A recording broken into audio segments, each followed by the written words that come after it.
Bonjour à tous, aujourd'hui on se retrouve pour une nouvelle vidéo pour aborder ensemble un sujet très important et surtout quand on a nos propres chevaux à la maison, c'est bien évidemment le choix du foin à donner aux loulous.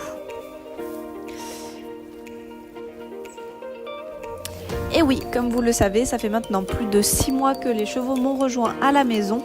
Et quand je suis arrivée et quand ils m'ont rejoint, il a fallu très rapidement, enfin même avant du coup, que je réponde à une problématique bien particulière, celle de trouver un agriculteur qui me fournisse mon foin régulièrement. Voilà, sachant que j'ai quand même 3 loulous qui sont des painters, donc des chevaux quand même assez grands et costauds. Voilà, il fallait que je trouve rapidement un fournisseur qui puisse me livrer tous les mois à un prix quand même assez intéressant et forcément un foin de bonne qualité. J'ai eu la chance du coup d'être conseillée et par des cavalières de la région, étant donné que j'étais nouvelle dans le coin, qui m'ont parlé d'un agriculteur qui faisait du foin de bonne qualité et à un prix convenable. Et j'ai eu beaucoup de chance parce que c'était la réalité. Du coup voilà, c'est un agriculteur qui me livre son foin tous les mois. Qui s'adapte à mes contraintes, sachant que moi il faut passer par derrière de mon terrain et que j'ai pas de matériel, donc en fait c'est eux qui me déchargent le foin. Bon, ça c'est plutôt courant quand même, et à un prix quand même assez intéressant. Je dois tourner autour de 150 € la tonne, à peu près, un petit peu moins. Donc ça c'est un point important déjà, un tarif assez raisonnable parce que 3 chevaux forcément ça mange, et voilà, qui soit en mesure de s'adapter à mes petites contraintes. Ensuite, forcément, avant la première livraison, il a fallu que je m'assure que le foin qu'il proposait était de bonne qualité. Parce que c'était une condition importante. Il fallait que je m'en assure avant que le foin arrive, parce que sinon, une fois que j'avais 1 tonne à la maison, si c'était pas du bon foin, ça aurait posé problème. Donc, avant la première livraison, j'ai pris contact avec lui et je me suis rendue sur place pour vérifier la qualité du foin qu'il proposait. Parce que c'est quelque chose de très important. Donc en l'occurrence, les points très importants à vérifier quand on regarde la qualité du foin, c'est au niveau déjà, premier point, de la couleur. Alors le foin doit être vert. Vert, il faut quand même que ce soit un foin qui soit bien séché. C'est un peu compliqué de vous expliquer comme ça de vive voix, mais concrètement le foin doit être bien sec mais quand même bien vert. Pour qu'il ait toutes les qualités nutritives nécessaires, parce que s'il est trop sec, qu'il tourne vers le jaune, c'est qu'il ne sera pas très nutritif pour les chevaux. La deuxième chose, c'est qu'il ne doit absolument pas y avoir de côté marron ou pire noir, ce qui signifie qu'il y a de la moisissure et ça c'est très mauvais pour les chevaux, donc à fuir de toute urgence.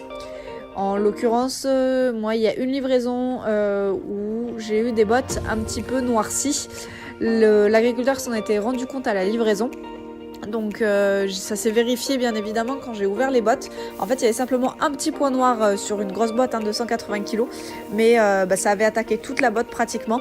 Le foin ne sentait pas bon du tout, ça sentait le moisi, l'humide, et c'était très poussiéreux, très blanc, et en fait il y avait des morceaux moisis carrément dedans. Alors j'ai pas pris de vidéo, j'aurais peut-être dû prendre, mais du coup forcément ce foin là je l'ai mis de côté. J'en ai parlé à l'agriculteur qui m'a déduit le prix à la livraison d'après, parce que ce sont des choses qui arrivent, mais il peut tout à fait comprendre que je ne puisse pas nourrir mes chevaux avec ce foin là. Donc ça c'est également un point important.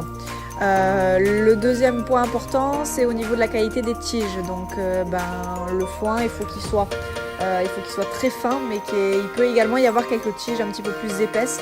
Les chevaux en raffolent, voilà. Mais l'idée c'est de faire quand même un mix des deux, avec une majorité quand même de foin assez fin.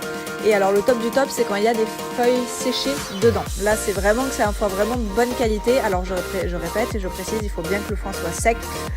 Il faut bien se rendre compte que minimum il soit livré 3 mois après la fauche, pour qu'il ait vraiment le temps de sécher, parce que si c'est encore un peu humide, il y a des risques de moisissure et c'est pas bon non plus pour les chevaux. Donc quand il y a des petites feuilles, les chevaux ils en raffolent, ils se jettent dessus et c'est vraiment top. Donc voilà, pour résumer, il faut que le foin soit vert, qu'il sente très bon. Alors ça forcément en vidéo je peux pas vous le montrer, mais concrètement quand vous ouvrez la boîte, ça doit sentir l'herbe séchée, ça doit sentir vraiment très bon, et c'est une odeur qu'on reconnaît qui est très facilement reconnaissable. Il ne faut surtout pas qu'il y ait de moisi, et l'idéal c'est quand il y a des petites feuilles dedans bien sèches, c'est les chevaux en raffolent.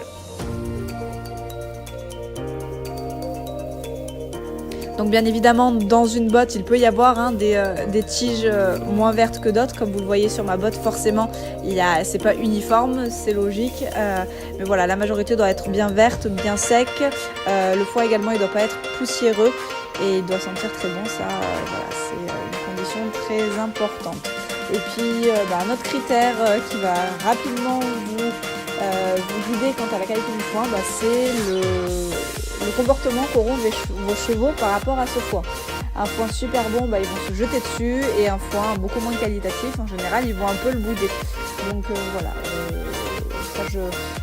c'est une donnée très importante. Moi, j'observe beaucoup mes chevaux, et ce sont eux la majorité du temps qui me montrent si le foin leur correspond ou pas. Donc voilà, et forcément si vous avez le moindre doute, parce que c'est une donnée très importante que de choisir son foin, quand on sort d'un club où on n'avait pas à s'occuper de ça, ça peut être une donnée très préoccupante. N'hésitez surtout pas à vous faire conseiller, à vous faire encadrer, demander conseil aux écuries du coin, discuter avec l'agriculteur, essayez de discuter avec des personnes qui se font livrer par cet agriculteur. Voilà, discutez-en autour de vous, n'hésitez pas, n'ayez pas honte, parce que forcément c'est très important, et c'est une donnée à vraiment bien sélectionner pour le bien-être des chevaux. Donc voilà, c'est important, il faut vraiment s'en occuper. Moi, avant de sélectionner le foin, je me suis renseignée, j'ai posé des questions autour de moi. Voilà, je voulais vraiment pas me tromper. Donc voilà, je vous remercie à tous d'avoir visionné cette vidéo. N'hésitez pas à partager vos retours d'expérience en commentaire. Abonnez-vous pour suivre la suite de nos aventures. Et écoutez, j'espère à très bientôt.